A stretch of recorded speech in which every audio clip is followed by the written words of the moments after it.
നമുക്കിന്ന് കോവയ്ക്ക കൊണ്ടൊരു കൊഴുവത്തോരൻ ഉണ്ടാക്കാം. എനിക്ക് സത്യം പറഞ്ഞാൽ ഇത് വെച്ച് ഇങ്ങനെ ചെയ്യാൻ പറ്റും എന്ന് അറിയത്തില്ലായിരുന്നേ.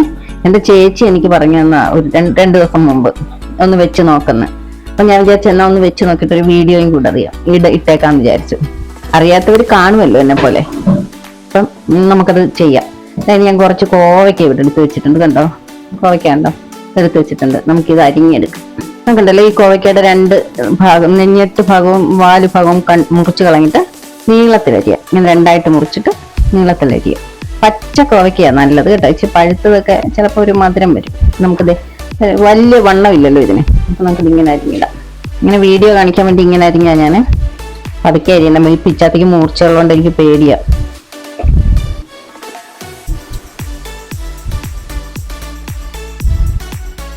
ഞാൻ നീളത്തിലാണ് അരിഞ്ഞിടുന്നത്. ഞാൻ എല്ലാം അരിഞ്ഞെടുക്കാം. നമ്മളിത് കോവയ്ക്ക നീളത്തിൽ അരിഞ്ഞെടുത്തിട്ടുണ്ട്. കണ്ടോ, ഇനി നമുക്ക് സവാള വേണം. നമുക്കിത് ഇതിന്റെ ഒരു സൈഡിലോട്ട് ഞാൻ ഒരു മുറി സവാള എടുത്തിട്ടുണ്ട്. അത് ചെറുതായിട്ട് പൊടിയായിട്ട് അരിഞ്ഞെടുക്കാം.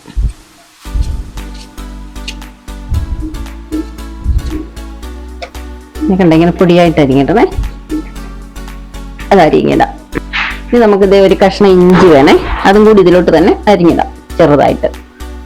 അതിങ്ങനെ പൊടിയായിട്ട് അരിഞ്ഞിട്ട് പോവാം. മറ്റേ പിച്ചാത്തി എനിക്ക് പേടിക്കാം, നല്ല മൂർച്ച, കൈ മുറിയും. കൈ വെച്ചരിഞ്ഞ എൻ്റെ ഈ ക്യാപ്പും ഇരിപ്പില്ല, അതെല്ലാം ചീത്തയായിപ്പോയി. ഇങ്ങനെ അതും കൂടെ ഇതങ്ങനെ അരിഞ്ഞിടാം. കണ്ടോ, നമുക്കൊരു 3 പച്ചമുളക് ഇത് കീറിയിടാം. ഞാൻ ചുമ്മാ നെടുകെ കീറി ഇങ്ങനെ ഇടുന്നതോട്ടെ.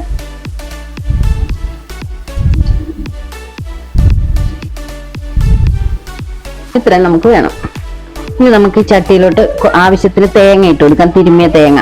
ഇനി ഇത്ര തേങ്ങ എടുത്തിട്ടുണ്ടേ. ആവശ്യത്തിന് മുളക് പൊടി ഇട്ട് കൊടുക്കാം. ഒത്തിരി എരിവ് വേണ്ടല്ലോ, എന്തായാലും മീനല്ലല്ലോ. അപ്പൊ കുറച്ച് മുളക് പൊടി ഇട്ട് കൊടുത്തിട്ടുണ്ട്. ഒരു ടീസ്പൂണിൽ ഇച്ചിരി കൂടെ കാണും. ഒരു ടീസ്പൂണിലും കുറച്ചുകൂടെ കൂടുതൽ കാണും. ഇതിലേക്ക് മഞ്ഞൾപ്പൊടി ഇട്ട് കൊടുക്കാം. അത് ഒരു 1/2 ടീസ്പൂൺ ഇട്ട് കൊടുത്തിട്ടുണ്ട്. നമുക്ക് വേണ്ടത് ഒരു ശകലം മല്ലിപ്പൊടി, ഒരു 1/4 ടീസ്പൂൺ അത്രയും മതി. മല്ലിപ്പൊടി ഇട്ട് കൊടുത്തിട്ടുണ്ട് ഒരു ടേസ്റ്റിനാണ്. ഇനി നമുക്കൊരു അല്പം ഉലുവാപ്പൊടി ഇട്ട് കൊടുക്കാം. ഒത്തിരി ഒന്നും ഇതല്ല, കാരണം കഴിക്കത്തില്ലേ. എന്നാലും ഒരു അതിന്റെ മീനിന്റെ ഒരു മണമൊക്കെ വരാൻ വേണ്ടിയിട്ട് നമുക്കൊരു പിഞ്ച് ഇത്രയൊക്കെ എടുത്തിട്ടുള്ളൂ കേട്ടോ, അതിട്ട് കൊടുക്കാം. ഇനി നമുക്ക് ഇതിലേക്ക് ആവശ്യത്തിന് ഉപ്പിട്ട് കൊടുക്കാം. പോരെങ്കിൽ പിന്നെ ചേർക്കാം. കുറച്ചിട്ട് കൊടുത്തിട്ടുണ്ട്. പിന്നെ ഒരു 2 തണ്ട് കറിവേപ്പില ഇട്ട് അതൊന്ന് തിരുമ്മി ഇട്ട് കൊടുക്കുക. ഇനി ഇച്ചിരി വെളിച്ചെണ്ണയും കൂടെ ഒഴിക്കാം. ഞാൻ പുളി തിളപ്പിച്ച വെള്ളമാണ് ഒഴിക്കുന്നത്. കുടംപുളി, നല്ല പുളിയാ വെള്ളത്തിന് കേട്ടോ, നിറയെ പുളിയിട്ട് തിളപ്പിച്ചതാ. ഇത് നമുക്ക് കൈ കൊണ്ട് തന്നെ നന്നായിട്ടൊന്ന് മിക്സ് ചെയ്ത് കൊടുക്കാം. ഇതിലിട്ടാ പച്ചമുളകും സവാള അരിഞ്ഞത് ഇഞ്ചി അരിഞ്ഞതും കൂടെ നമുക്ക് ഇട്ട് കൊടുക്കാം. എന്നിട്ട് അതും കൂടെ കൂട്ടിച്ചേർത്തിട്ട് നല്ലപോലെ മിക്സ് ചെയ്യാം. നമുക്കിതിലേക്ക് കോവയ്ക്കയും കൂടി ഇട്ട് കൊടുക്കാം. കണ്ടോ, ഇട്ട് കൊടുക്കുവാണേ.